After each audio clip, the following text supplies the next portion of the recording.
জামালপুর সদর, দেওয়ানগঞ্জ, বকশীগঞ্জ, ইসলামপুর, মাদারগঞ্জ ও মেলান্দদহ উপজেলার চরাঞ্চলে বাড়ছে ভুট্টার চাষ।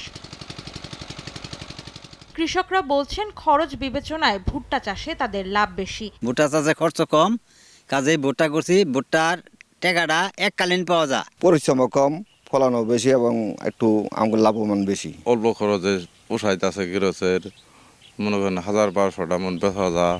জামালপুর কৃষি সম্প্রসারণ অধিদপ্তর বলছে, গত বছর ভালো দাম পাওয়ায় এবার বেড়েছে আবাদ। বর্তমান ভুট্টার যে অবস্থা, এই অবস্থা থাকলে ভুট্টাতে বেশ ভালো লাভবান হবে।